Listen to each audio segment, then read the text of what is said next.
Hi, and welcome to episode number 27 of the Introvert Biz Growth Podcast, the show where I talk to introverts who grow their business and make a difference. I'm Sarah Sinacroce, and I'm thrilled that you're spending this time with me today. Today I'm talking to Brenda Knowles. Brenda Knowles of Introvert and HSP blog Space to Live and its website brendanowles.com specializes in personal and relationship coaching for sensitive introverts and their partners. She teaches individuals to lead empowered, fulfilling lives in alignment with their personalities. She helps clients build secure and intimate relationships. Brenda is also working on a book to be released this fall, tentatively titled The Quiet Rise of Introverts: 8 Practices for Living and Loving in a Noisy World.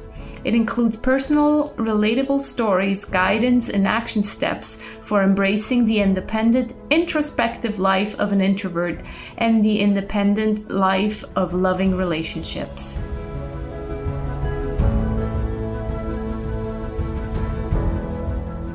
Hi, Brenda. How are you today? I'm great. Hi, Sarah. Thanks so much for taking the time. I look forward to our conversation. As I told people in the introduction, you specialize in personal and relationship coaching for sensitive introverts. And so obviously that's a topic that is of interest to the audience. But before we go more into about what it is you do, tell us a little bit about yourself and maybe something that the introverted audience can relate to. Well, it took me a while to figure out I was an introvert. I would say I was mid to late 30s before I ran across The Introvert Advantage and read that book, and all the signs pointed to, wow, I'm an introvert. I was a mother of 3, married, living in the suburbs, very busy, very active, a lot of socializing, and really drained and tired and not happy. So I tried to figure out what was going on. And so I did a lot of reading and research and talking to people. I even found, at that point, it was kind of rare, but an introvert coach. And she gave me some more clues, and she led me to the highly sensitive piece of learning that about myself. Mm-hmm. I figured out, I was getting drained by constantly extroverting and constantly using energy with other people, including, even within my own home, there were 5 of us. So we were always a group, and I had 3 active children, and I loved being a mom, and I thought that's what I wanted to do. But I realized I needed some more quiet time and introspective work, mm-hmm. and meaningful work. Not that parenting isn't, but I needed something for my active mind, I guess. But anyway, I started writing and working on my blog, Space to Live, 6 years ago, and haven't looked back. And it's just grown into coaching because I started receiving a lot of emails from readers with questions, and they wanted help with their own empowerment as introverts themselves and sensitive people. And then they wanted help with their relationships because they were struggling either with an extroverted partner or just with not getting enough downtime, enough introspective time. And so I figured out how to work that into a coaching career. And now writing a book, which I'm sure, all was said in the intro as well. But anyway, the path just kept opening up, and I kept figuring things out. And now I'm really focused on figuring out how to do relationships well as an introvert, including parent-child relationship and, working relationships and intimate romantic relationships. That's my focus, and I love it. I just love doing the research, and I love doing the writing, and I love working with my clients and giving them some clarity. Nice. So it didn't actually start out as a kind of this business plan. It just kind of grew into something. Is that right? You just started writing on Space to Live, and then it kind of transformed into a more, Right. It ended up being a personal trek Yeah. of my own that led me to a career or a calling, even I would call it. Yeah, I started out just trying to figure out myself and be a better partner, be a better parent, be a better human, I guess, or even just my own, self-improvement. And then I figured out, other people are looking for the same thing, and I help them. And how old were your kids when you started, and how old are they now? Oh gosh, let's see. They were probably, I think I was, so my oldest was probably 8, and then my middle son was 6, and then my daughter would have been about 4. Okay. So you were still in the middle of things. Right. Yeah. And they were very busy. They had all started school pretty much. And that really integrates you into the community when your children are involved in school and activities and sports and everything. And again, as an introvert, sometimes that, so it was a little shocking, all the expectations and involvement. But yeah, so I think that was kind of the catalyst for part of my, oh my gosh, I need help. I got to figure out how do I juggle all this. And now they are 17, 15, and 13. So all teenagers. And I would say it's easier now. 2 of them are introverts. Okay. My 2 boys are, and my daughter is more extroverted and social, but she's very sensitive. So she kind of there are limitations to how much she can put out in the world too, as far as her, energy and personality. So I've learned to kind of work with them, and their different personalities are all very different. But it's easier, and they're busy, and they're more independent too. So it's just, Yeah. I've seen the same thing with my kids and in my business. I always said I was going to grow my business at the same time as I'm growing my kids, so to speak. And yeah, it's been a journey, and it definitely gets easier because I also feel less guilty now, I think, spending time on the business, where before I always felt like, well, I actually should be spending more time with them rather than writing or all of that. Exactly. stuff. And, of course, in the beginning, I wasn't making, any income from what I was doing too. So it had even less value, according to my husband at the time and my kids, because, it wasn't like it was a job that I was getting paid for. It was something I was developing and learning. Yeah. But now since it is my job, then it's a little more easy for them to swallow and understand, I think. Right. So tell us more about your current business model, I guess. So you're coaching with clients. That's how that's the main revenue that you're generating. For that, I do substitute as a paraprofessional in the school system. Right. I aim for once a week doing that, but since I've been working on a book as well with a publisher, I haven't had as much time to do that. So I more rely on the coaching because, well, number one, that's my first, interest in as far as a career. That's what I want to do.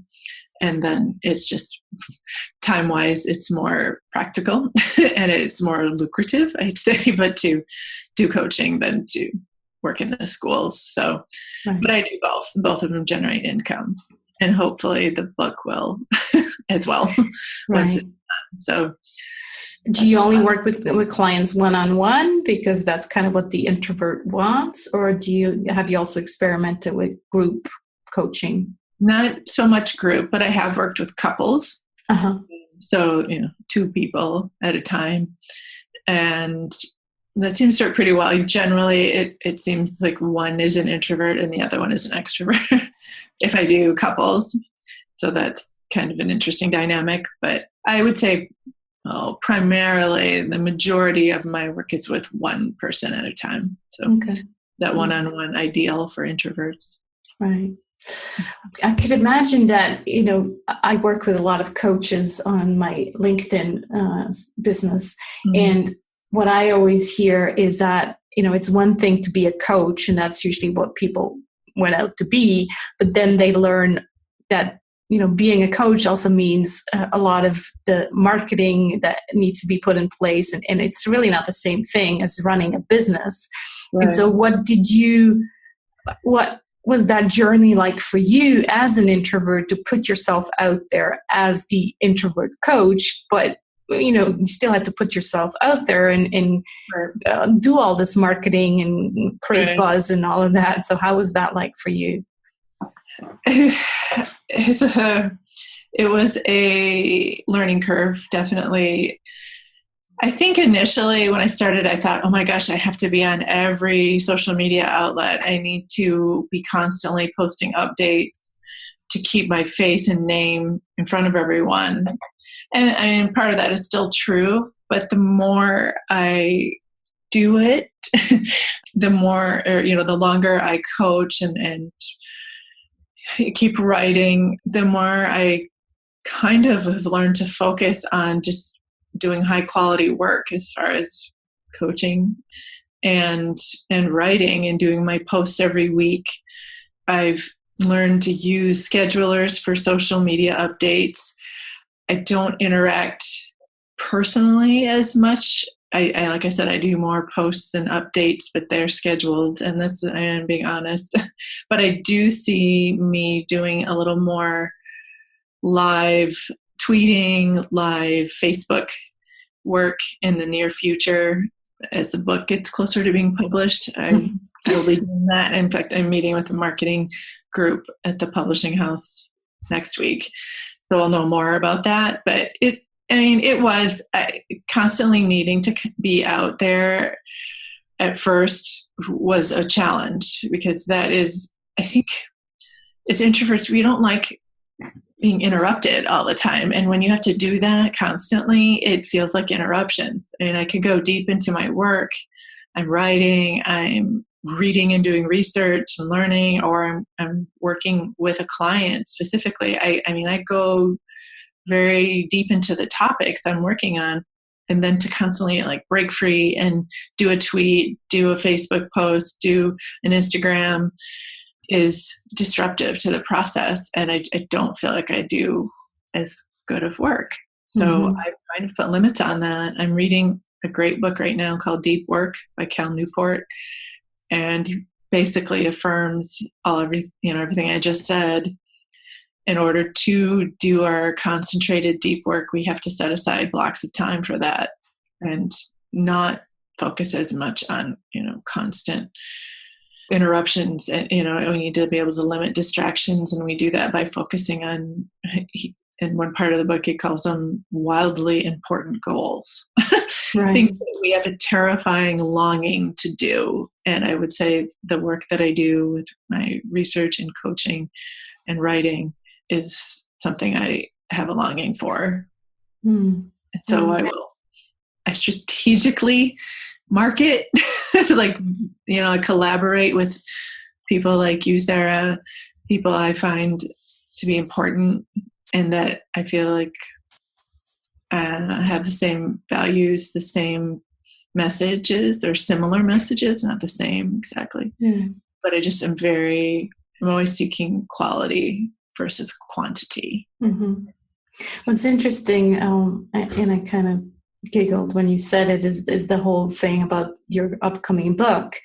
And I've heard that so many times and talked about it with my husband. It's all these introverts writing books because that's what we do. That's what we do, right? And that's what we're good at. But then you have to market your book, and then, oh my God, what? You want me to do what? And book signings and be on Facebook Live? And so it'll be interesting to do that interview again after your book launch. Right. See how I go.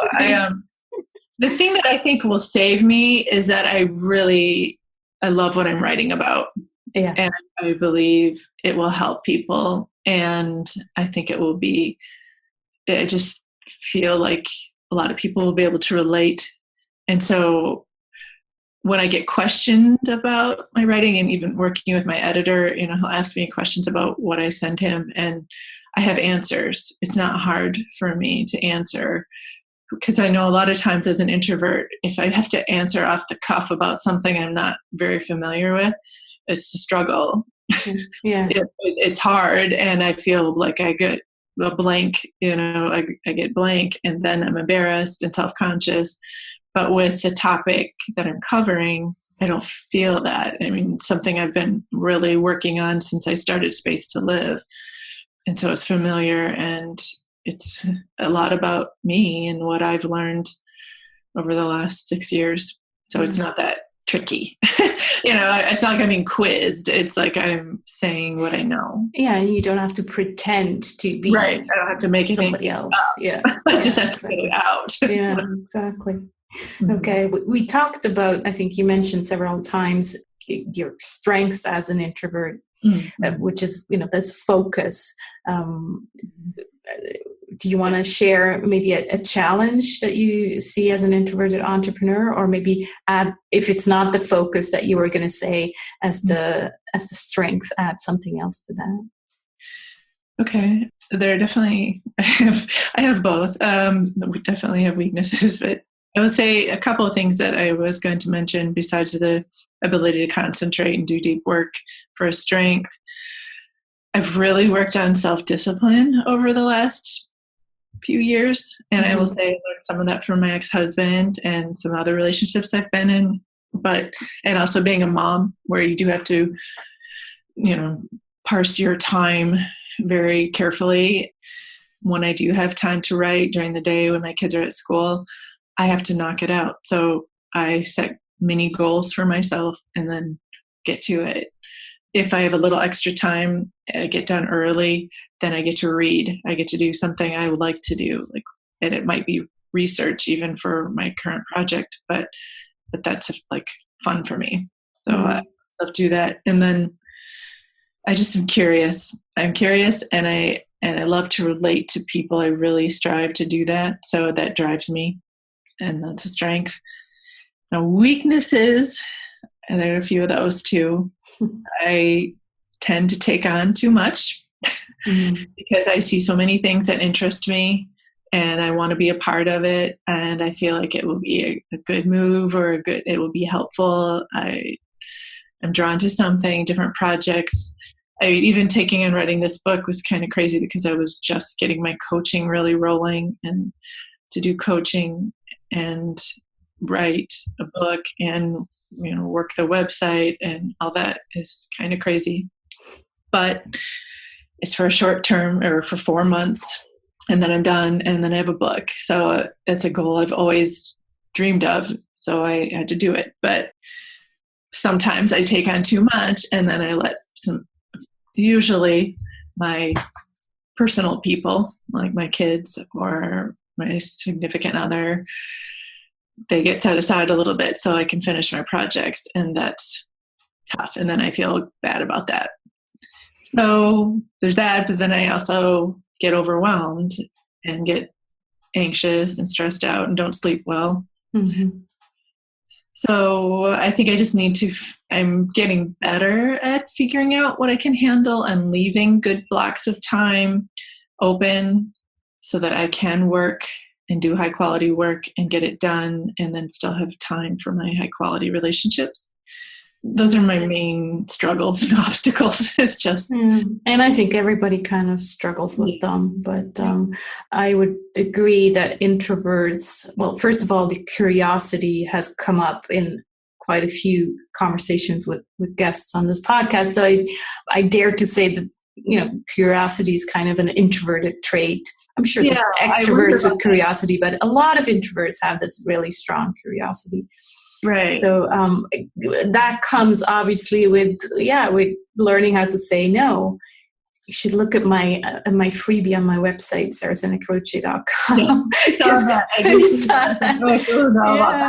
Because I know that there's a lot of introverts, struggling with that.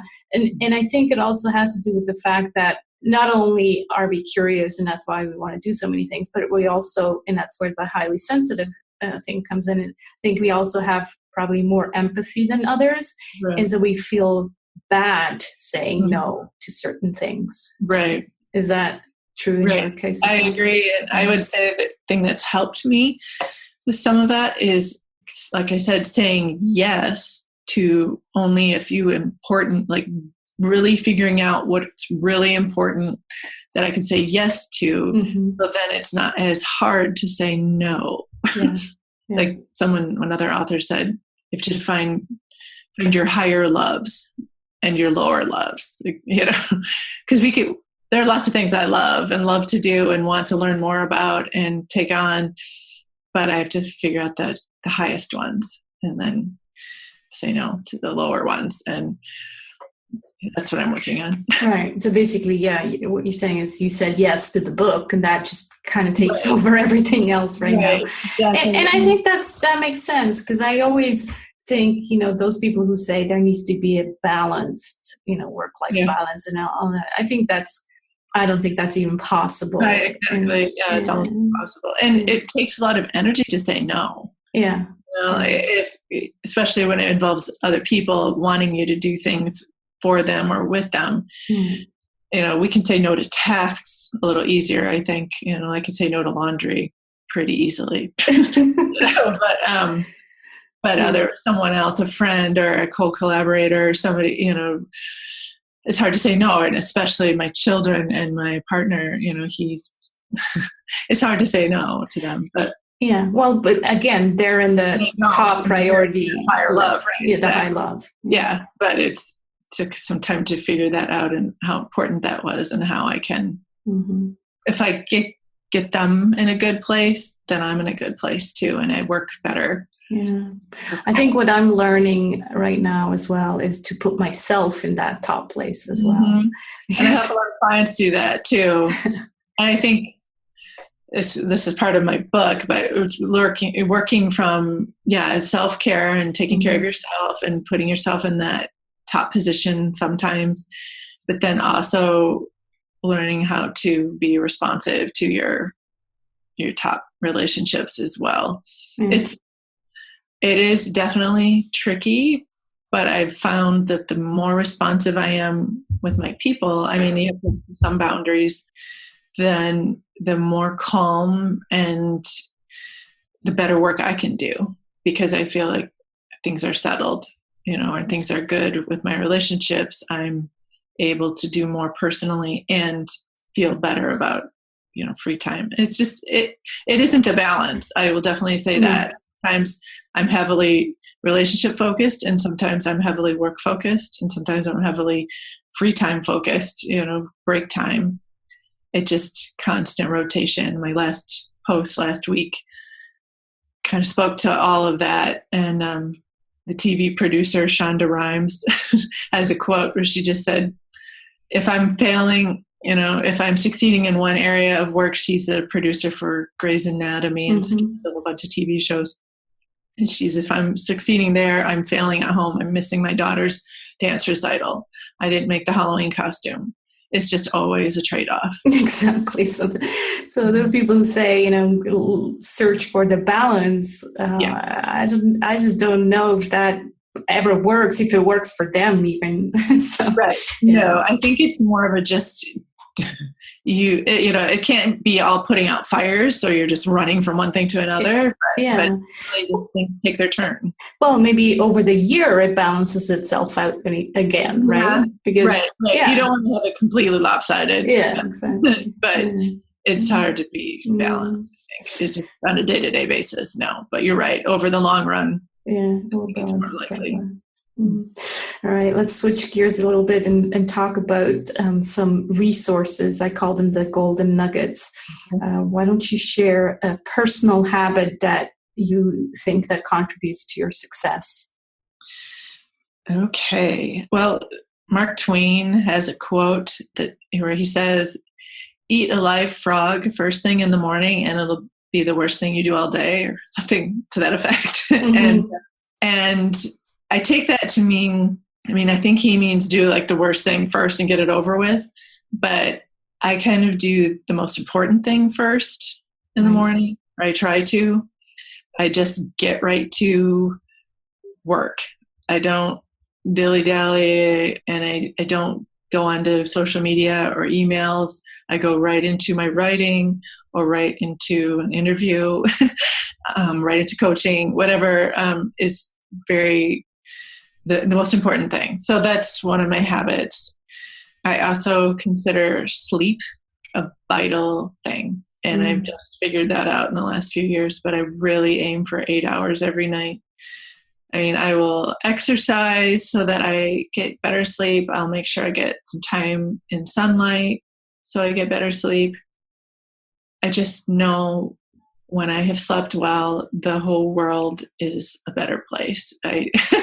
I just am much more on, much more alert and capable of doing a high quality job. Yeah. So those are two of my little habits or things I really work on. And like I said earlier, I kind of limit my social media updates. I know that seems against the grain or, against marketing or whatever, but I try to do a high quality when I do it.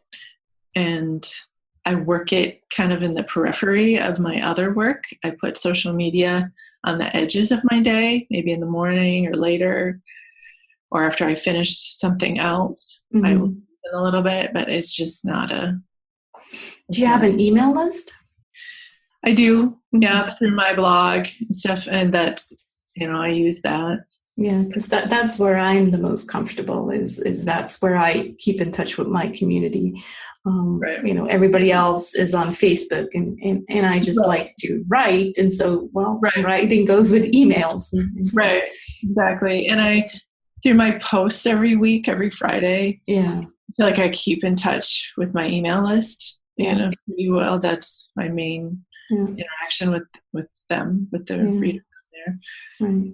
Yeah, I do. And I guess I prefer that too. And like I said, I've learned to use Hootsuite and different schedulers to do social media. And it's just part of the game, but it's not where our, real passion or... No. And I think my readers mostly understand that, mostly get it. I suppose I'd have more readers and more followers and everything if I was more active on it. But I guess, I'm going to see. And like I said, after the book comes out or when I'm working with the marketing team from the publisher, who knows? I'm not even sure exactly what I'll be doing. I'm facing everywhere and I'll be like, wow, that's not what she said.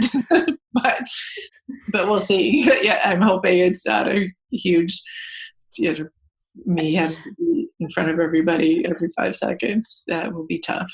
Again, you'll know that most likely it'll be for a limited time, and then you just go back to your natural. Yeah, it's true. Right. It's just for the time being, and the publisher I'm working with it's a pretty good fit for me. So they're pretty understanding. Right. What about an internet resource, something online that you could share with our listeners? It's not all that new or innovative, but I know a lot of people use Evernote for organizing and keeping track of links and important material, but I used to do that. But then I don't know, it got more and more complicated to use it. So I switched to using Pinterest as my organizer for social media updates, but also as I'm writing the book, I'm putting articles and studies and things in different, on different boards in Pinterest. And it just helps my creativity too, because it's a lot of images, and I guess people probably could use Instagram or something like that as well. But I use Pinterest, and it makes it more fun for me. I will say, when I used Evernote, it just seemed dry, and it was like filing and doing paperwork filing. Where at Pinterest, it's like live in color and pretty, and I'm putting things away and organizing it. Just as I did with Evernote. That's funny. Yeah, I've never thought of that, to use Pinterest to just kind of keep track of things. Just like Evernote. Yeah. You just download a button and, in any document or anything you want to put in Pinterest, you just click the little that's a great. goes, choose a board, and it's simple. And so I just like it. Are these shared boards or you keep them private? Depends on what. Like for the book, it's private. They're all private. Right. But for Space to Live and for my website in general and coaching, it's out there. And then I have my other boards, my even personal boards where I have like my style, recipes, things, quotes or whatever that I like. Those are all open to the public. Mm-hmm. Yeah, it's a great idea. It's very, very creative, like you said, and it's right. visual. It doesn't feel like such drudgery when I have to do it, when I have to organize and things. It's just like, so that's my latest. The last year I've started to do that. Excellent. What about a book that you would recommend to the audience and why? One of my all-time favorites and kind of was kind of my aha moment and change in trajectory in my life too was a book called If You Want to Write, a book about life, or is it art, independence, and spirit, I believe. Oh gosh, in a second. It's called If You Want to Write by Brenda. Okay. It is a book about art, independence, and spirit.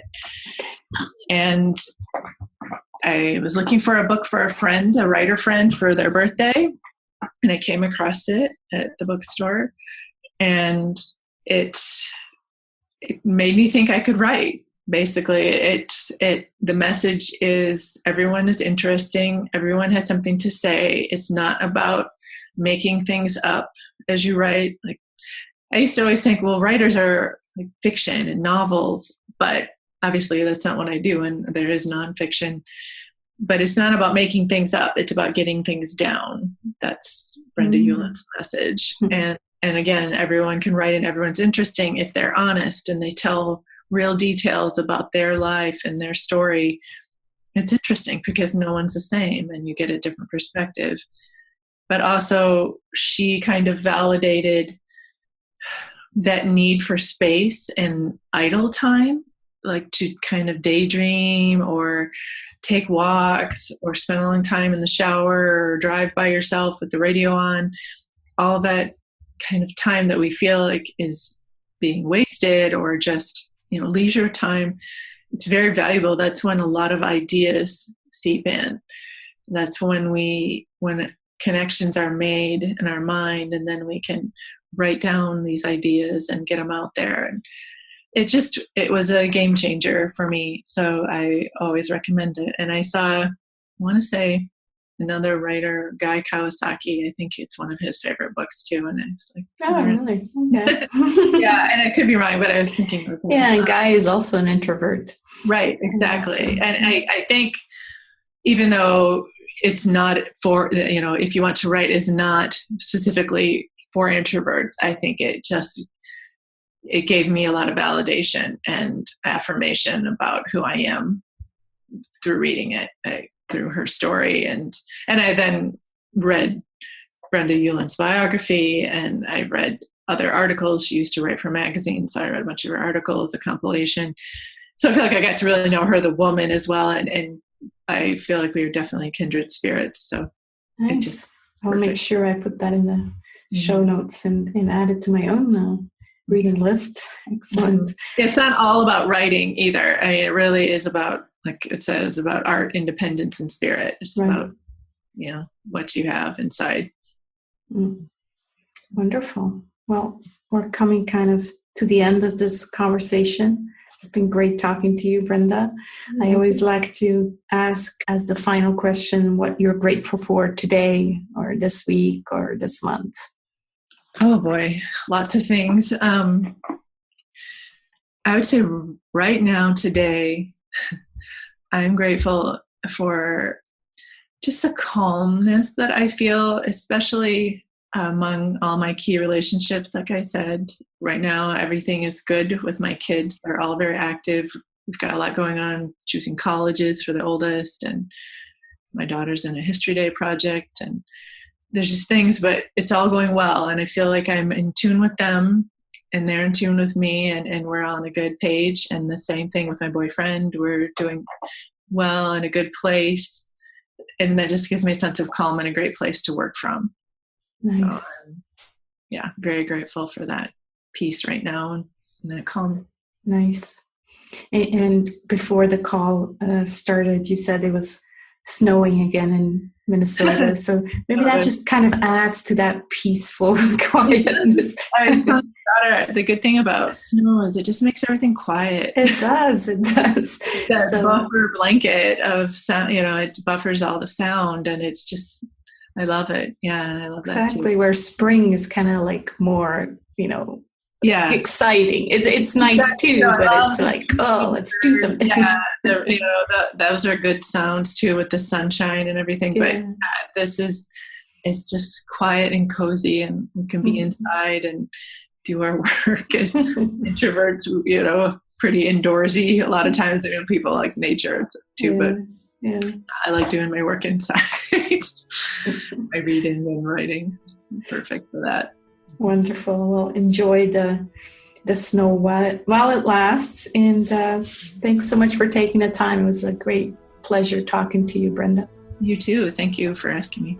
Thank you.